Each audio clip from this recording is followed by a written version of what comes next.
बुढ़िया, वो पानी क्यों मिला दिया मेरे खाने में? अब खा, बड़े आराम से खा रही थी ना खाना, अब खा। मैंने ऐसा क्या गलती किया कि तू मेरे साथ ऐसा कर रही है? ये क्या किया? तूने ऐसा कुछ नहीं किया, तेरे पति ने किया। अरे खुद तो चला गया तुझे छोड़कर, और मेरा पति वो तो यहाँ रहता नहीं, तो मैं तुझे क्यों पालूं? इस समय कौन आ गया? हे बुढ़िया, अपने ये सामान उठा और जा किचन में, मैं देखती हूँ कौन है।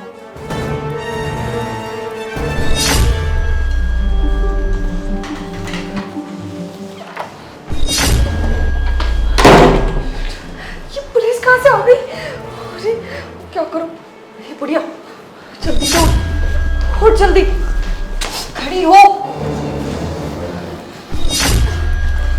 एक बात कान खोलकर सुन ले, बाहर पुलिस है, उसके सामने ना ये चोट मत दिखा दी, समझी? इसको छुपा कर रख, और हाँ, जब तक मैं ना कहूँ ना तब तक बाहर मत आइयो। जा, और ये अपना तामझाम उठा और अंदर जा। पुलिस, आप लोग यहाँ क्या कर रहे हैं? आपने दरवाजा क्यों बंद किया था? वो मैं डर गई थी पुलिस को देख के। हम लोग चोर तो है नहीं कि आप डर गई थी। अकेले रहती हूँ ना, तो इससे डर लगा। अच्छा, अकेली रहती हो? हाँ, हमने सुना कि आपके पति बाहर काम करते हैं कहीं। हाँ सर, इसीलिए तो कह रही हूँ अकेले रहती हूँ। वो आपके घर की तलाशी लेनी है। तलाशी क्यों लेनी है सर? देखिए, आपकी सोसाइटी में चोरी हुई है और बहुत सारा सामान चोरी हुआ है, और एक घर में नहीं, बहुत सारे घरों में चोरी हुई है, तो इसीलिए हम पूरे सोसाइटी की तलाशी ले रहे हैं। सर आप ये क्या बोल रहे हैं? मैं आपको चोर नजर आती हूँ? और वैसे भी आप मेरे घर की तलाशी नहीं ले सकते। देखिए, हम आप पे इल्ज़ाम नहीं लगा रहे हैं। सोसाइटी में बाकी घरों की भी जैसे चेकिंग हुई है वैसे आपके घर की चेकिंग करना चाहते हैं। प्लीज़ 2-3 मिनट का टाइम लगेगा। सर ऑर्डर गया भाड़ में, मैं अकेली लड़की हूँ यहाँ पे, ऐसे कैसे आप लोग आ जाएंगे? आपके साथ कोई लेडी पुलिस भी नहीं है। देखिए, हम मानते हैं हमारे साथ कोई लेडीज पुलिस नहीं है, हम कोई आपको गिरफ्तार करने थोड़ी आए हैं। चेकिंग तो करनी है, बस 4-5 मिनट का काम है, बाकी घरों की भी तो ही है। सर आप ऐसी जबरदस्ती कैसे कर सकते हो? मैंने कहा ना मेरे घर की कोई तलाशी नहीं होगी। हम आपको चोर नजर आते हैं? इतनी अच्छी सोसाइटी में रहते हैं और इतनी वेल टू डू फैमिली से। देखिए मैडम, हम आपको ऐसा कुछ नहीं बोल रहे हैं, आप अच्छे खानदान से हो, कोई दिक्कत नहीं है। जैसे बाकी घरों की तलाशी ली है वैसे तलाशी लेने दीजिए बस। अगर आपने हमें ऐसे परेशान किया तो आपके खिलाफ कार्रवाई भी कर सकते हैं। यार मैं कहीं फंस ना जाऊं। अरे ठीक है, जो करना जल्दी कीजिए। चलिए। वैसे एक बात बताइए, आपके पति क्या काम करते हैं? सर बाहर कंपनी में काम करते हैं, घर से थोड़ा दूर ही रहते हैं हमेशा। चलिए ठीक है, अच्छी बात है। किसी पे शक है जो चोरी कर सकता है? आवड़े, अच्छे से देखना। जी सर। पानी मिलेगा? जी लाई।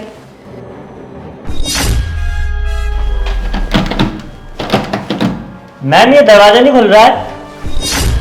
अरे सर आप दरवाजा क्यों खोल रहे हैं? और वैसे भी ये दरवाजा ना थोड़े दिनों से जाम है, तो खुलेगा नहीं। आप इसको छोड़ दीजिए। वैसे भी इस रूम में मैंने क्या ही छुपाया होगा? लेकिन मैम हमें तो पूरे घर की तलाशी लेनी है ना। सर मैंने क्या ही छुपाया होगा उसमें? समझने की कोशिश करिए, ये दरवाजा 6-7 महीनों से बंद पड़ा है, जाम है, तब नहीं खुला तो अब कैसे खुल जाएगा? लेकिन मैम हमें तलाशी तो लेनी पड़ेगी ना। सर मैं बोल रही हूँ ना, अंदर कुछ नहीं है। और वैसे भी ये रूम ना हमारा स्टोर रूम हुआ करता था, इसमें सारा फालतू का सामान ही पड़ा है। आप बाकी घर चेक कर लो ना। लेकिन मैम हमारी बात तो समझो। सर मैंने आपको तलाशी लेने के लिए हाँ कर दी, इसका मतलब ये नहीं है आप अपनी मनमानी करेंगे। आप खुद समझिए, मैं आपको चोर नजर आती हूँ क्या शक्ल से? जाइए आप दूसरा रूम चेक कर लीजिए। आप एक काम करिए, आप इस रूम की तलाशी ले लीजिए। ठीक है मैम।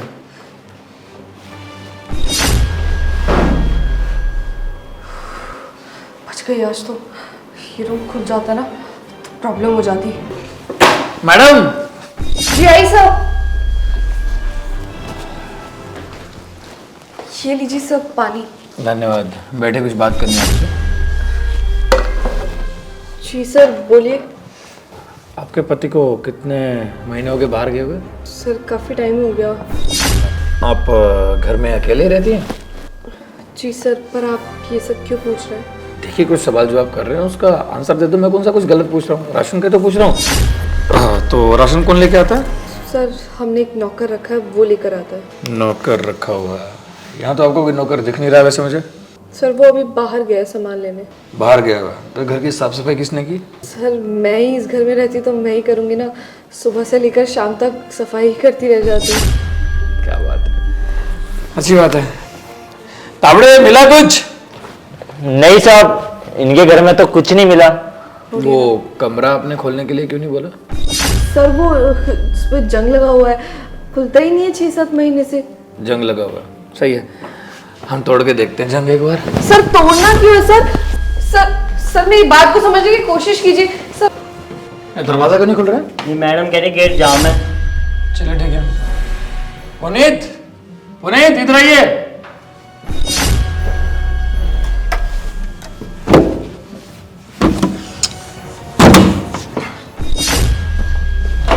ये दरवाजा खुल गया। और आपने क्या कहा था मैडम कि इस रूम में आप राशन वगैरह रखते हो? ये तो बेडरूम लग रहा है। वो मैं भूल गई थी, हमने ना उसके बाद यहाँ पर चेंज कर दिया था सब कुछ। इसकी बेडशीट देख के लग नहीं रहा कि बहुत दिनों से खुला नहीं है, तो धोई हुई लग रही है। सर वो ये चादर तो गंदी नहीं हुई होगी ना, गेट नहीं खोला था तो मिट्टी नहीं आई होगी। सर आपने देख लिया ना, यहाँ पर तो कुछ नहीं है। चलिए बाहर चलिए, आप दूसरे रूम देख। रुकिए, जल्दी किस बात की है? तलाशी लेते हैं आराम से। उस तरफ देखो, पर्दे के पीछे कोई है तो नहीं?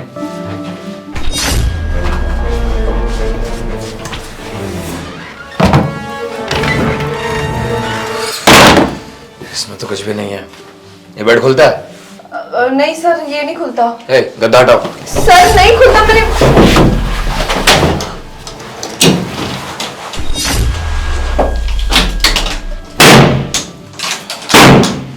सर मिला को कुछ नहीं मिला ना, मुझ पे ऐसे ही शक करे जा रहे थे। अब चलिए बाहर। चलिए, खुशकिस्मत आप बच गई। जिस हिसाब से आप पे शक हो रहा था ना, हमें कुछ ना कुछ तो जरूर मिलता। चलो चलते हैं। सर हमने वॉशरूम तो चेक करा ही नहीं। सर आप ऐसे वॉशरूम में, सर वॉशरूम में क्या ही मिलेगा? आप ऐसे वॉशरूम में चेक करें सर।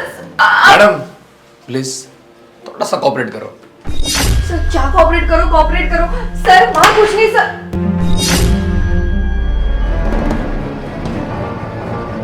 धावड़े ऐसा कैसे हो सकता है? इसके घर में कुछ नहीं मिला, खबर तो पूरी थी यार। सर हो गया आपका, हो गई सारी तहकीकात। मैंने कहा था ना कुछ नहीं मिलेगा। अब आप जाइए, आप वैसे ही मुझे बहुत परेशान कर चुके हैं, वरना मैं आपके खिलाफ पुलिस कंप्लेन कर दूंगी। देखिए मैडम, हमें मत सिखाइए प्लीज। और हाँ, मुझे बस एक बार आपका बयान लिखने दो। पक्का कुछ नहीं मिला तावड़े से घर पे? नहीं सर, इनके घर पे कुछ नहीं मिला। फिर जा कहाँ सकता है? सर वैसे आप ढूंढ क्या रहे हैं, मुझे बता दीजिए ना, शायद मैं कुछ मदद कर सकूं। हाँ सर बोलिए। जी आ जाइए, कोई दिक्कत नहीं। जी जी। कौन आ रहा है सर? थोड़ी देर में SHO आ रहे हैं, कह रहे हैं कि सोसाइटी में पता चल गया कि किसके घर में क्या है। हाँ, अच्छा सर मैं 2 मिनट में आऊँ, वॉशरूम जाना है। जी आपका ही घर है।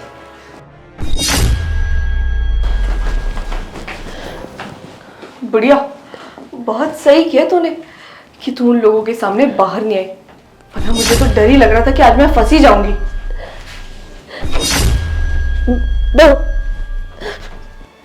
क्या किया? तू मेरे साथ ऐसा क्यों कर रही है? मुझे जाने दो, मुझे बहुत भूख लगी है,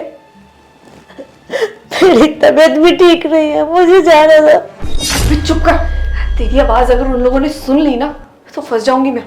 रुक। हाँ क्या बोल रही थी तू? ये जो सब तेरे साथ हो रहा है ना, वो तेरे कर्मों की वजह से ही हो रहा है। तेरा पति तो है नहीं, और अब ये घर का सारा खर्चा मेरा पति करता है। उसी को मेहनत करनी पड़ती है दिन रात, उसके पैसों पे तो पलती है तू। इस घर का खाना, इस घर के कपड़े, इस घर का हर एक सामान, इवन एक टॉफी तक ना मेरे पति के पैसों से आती है। मैं तुझे क्यों पालू फालतू में? अरे उसके पैसे क्या पेड़ पे लग रहे? और वैसे भी तू जानती है ना कि मैं तेरे साथ ना जो भी कर रही हूँ अच्छा ही कर रही हूँ।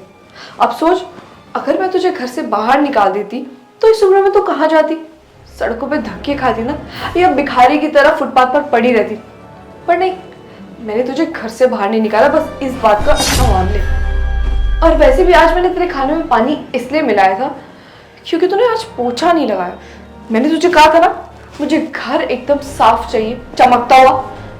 पोछा भी नहीं लगाया तूने आज। तुझे भी तो पता चलना चाहिए ना कि मैं तुझ पे कितना बड़ा एहसान कर रही हूँ, और ये एहसान सिर्फ और सिर्फ तेरे काम करने की वजह से। अब अगर तू काम ही नहीं करेगी तो मैं एहसान क्यों करूँ? और वैसे भी इतना बड़ा घर है, इस घर की साफ सफाई क्या मैं करूंगी? नहीं ना, इस घर की मालकिन हूं मैं। और तुझे देख, तुझे ना यहाँ सिर्फ एक नौकर की तरह रखा हुआ, जो काम करता है और उसे खाना दे देते हैं। और आप अगले महीने ना मेरा पति आने वाला है, तो एक बात ध्यान रखियो, उसके सामने ना कुछ चू चपट करने की कोशिश मत करियो। कुछ टाइम के लिए आएगा वो, फिर वापस चले जाएगा, उसे कुछ पता नहीं चलना चाहिए। और जो तेरे निशान है ना, इस पे दवाई लगाती है, तब तक निशान गायब हो जाना चाहिए, वरना तू गायब हो जाएगी, समझी? वैसे भी उस दिन मैं तुझे उतना मारना नहीं चाह रही थी, पर तूने काम ही ऐसा किया था। और उस दिन तूने काम ही ऐसा किया था, अरे उस दिन खाना जला दिया तूने, जबकि मेहमान आए थे उस दिन घर पे, और मेहमानों को लग रहा था कि मैं खाना बना रही हूँ। मेरी तो बेइज्जती कराई ना तूने। अरे तेरी तो इज्जत है नहीं, मेरी तो है ना। बस ज्यादा गुस्सा आ गया था मुझे, इसलिए तुझे बेल्ट से मारा, और फिर ये निशान बन गया। हमेशा ध्यान रखती हूँ कि जब भी तुझे मारो तेरे को निशान ना पड़े, और चोट ऐसी जगह लगे जो तू हमेशा याद रखे। और उस दिन न जाने कैसे मैं इतने गुस्से में आ गई कि मुझे ध्यान ही नहीं रहा। और पता है, आज मरते मरते बची हूँ मैं पुलिस वालों से। उन्हें ना मुझ पे शक हो ही गया था, पूरा रूम चेक किया था उन्होंने, बाथरूम भी। वो तो शुक्र है तू नहीं दिखी, वरना आज न जाने मेरे साथ क्या होता। एक बात कान खोलकर सुन ले, अगर यहाँ पे ढंग से रहना चाहती है ना तो मेरी मर्जी से रहेगी, और जो मैं कहूंगी ना वो करेगी। और अगर काम करने में कुछ गड़बड़ हुई ना, तू जानती है इतने सालों से तेरे साथ क्या होता आ रहा है, बस वही होगा, पर इस बार थोड़ा ज्यादा होगा, समझी? और वैसे भी मैं तुझे जान से मारना भी नहीं चाहती, गुस्सा तो बहुत आता है तुझ पे, पर मार नहीं सकती। अब तू इस दुनिया से चली जाएगी तो मेरे घर का काम कौन करेगा यार? ऐसे ही बाई का खर्चा और बढ़ जाएगा, इसीलिए बस तुझे जिंदा रखा हुआ, वरना तो तुझे कब से, समझ रही है ना? पर हाँ, तुझे अपने बेटे से बड़ा प्यार है ना। अगर चाहती है कि तेरे बेटे की जिंदगी ना खराब हो, तो जो मैं बोल रही हूँ वो कर, और उसको बताने की ना कुछ जरूरत नहीं है। क्या चल रहा है मैडम ये सब? मैडम आप बताएंगे ये सब क्या चल रहा है? सर मैं बताती हूँ ना सर, सब समझाती हूँ मैं सर। रहने दीजिए, आपका झूठ सुनने में ना कोई इंटरेस्ट नहीं है हमें, और हमने पहले देख लिए थे इनको जब मैं आपका बाथरूम चेक कर रहा था।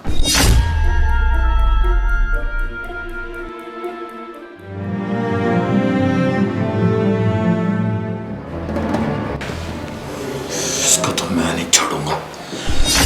मैंने पहले देख लिया था किस तरीके से आपने मारा उन्हें। आपकी सासू माँ ना, वो ऐसे पेश आते हैं अपनी सासू माँ से। आपकी भी तो माँ होगी ना, उनका ख्याल नहीं आया इन पे हाथ धोने से पहले? और इतना बड़ा घर है, सारा काम इनसे करवाती हो। अगर ये बात आपके पति को पता चले ना तो आपका तलाक भी हो सकता है। कैसी हालत कर रखी है उनकी। उनकी आंखों के आंसू नहीं देखे आपने? आपको क्या ही फर्क पड़ता होगा? आपको तो बस ऐश चाहिए, आराम चाहिए। उनकी जिंदगी तो नरक बना रखी है आपने। आपके जैसी बहू होने से अच्छा तो ना ही हो। और आप तब से हमसे बच रही थी, और क्या क्या बोल रही थी कि हाँ मेरा तो कोई कसूर ही नहीं है, आप क्यों तलाशी ले रहे हो? हम इसीलिए तलाशी ले रहे थे क्योंकि कुछ दिन पहले आपकी कंप्लेन आई थी, आपके पड़ोसियों ने की थी कि इसकी सासू माँ के चिल्लाने की आवाज आती है, ऐसा लगता है कि कोई उसे मार रहा है। अब पता चला कि वो आवाजें क्यों आती थी। मुझे उन पे इतना तरस आ रहा है, तुम्हें कभी नहीं आया? कभी तुम्हें कोई ऐसे मारेगा ना तब समझ में आएगा कि दर्द क्या होता है। और आप चिंता मत कीजिए, आपके बेटे जैसा ही हूं मैं, अपना बेटा समझिए मुझे। मैं इसे कड़ी से कड़ी सजा दिलवाऊंगा। आपको पता है माँ का प्यार बहुत कम लोगों को मिलता है। वो तो बेचारी भोली भाली आपका कहना मान रही है, नहीं तो अगर कोई और सास होती ना तो आप पे हाथ भी उठा सकती थी। उन्होंने तो कंप्लेन भी नहीं की। जब मैं वॉशरूम में चेक कर रहा था तब भी वो चुपचाप डरी हुई खड़ी थी। उनके मन में शायद यही डर था कि ये बात अगर मुझे पता चल गई तो मैं आपको अंदर कर दूंगा, उनके बेटे की शादी टूट जाएगी। वो भी परिवार का सोच रही थी, और आप ये सब करती हो उनके साथ। आपको कड़ी से कड़ी सजा दिलवाने की कोशिश करूंगा मैं। सर प्लीज समझने की कोशिश करिए, गलती हो गई है, मुझे माफ़ कर दीजिए।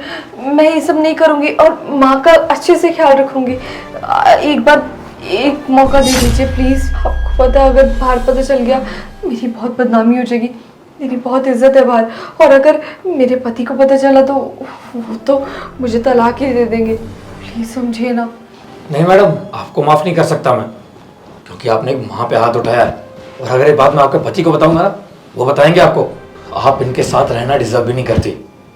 ऐसा हाल किया आपने इनका, आपको तो तलाक मिलना चाहिए आपके पति से। अगर इनका ख्याल नहीं रख सकती ना तो ऐसे ही पेश मत आओ। और हाँ, आपको ज़रूरत नहीं आंटी जी इनके साथ रहने की। आप मेरे घर रहना, मुझे अपने बेटे की तरह समझना। ऐसे लोगों की ज़रूरत नहीं है आपको। आपको समझा के ना मेरा टाइम खराब होगा। जल्दी से लेडीज़ कांस्टेबल को फ़ोन करो और इनको गिरफ्तार करो जल्दी। दोस्तों यार, शेयर का बटन वीडियो की जैसे शेयर कर दो और प्यारा से कमेंट करें, बताओ आपको वीडियो कैसी लगी। और कोई भी अच्छी स्टोरी, अच्छा आइडिया दिमाग में आ रहा होगा तो प्लीज़ कमेंट जरूर करना, क्योंकि ये स्टोरी मैंने आपके कमेंट्स देख के बनाई है। जो अपनी पिछली वीडियो में कमेंट्स किए थे तो कमेंट्स भर भर के कर दो और हमारे पेज को फॉलो कर दो। फॉलो करे बिना बिल्कुल मत जाना। और हाँ, अब भी वीडियो को शेयर करो प्लीज़, क्लिक करो, शेयर कर दो। Love you all.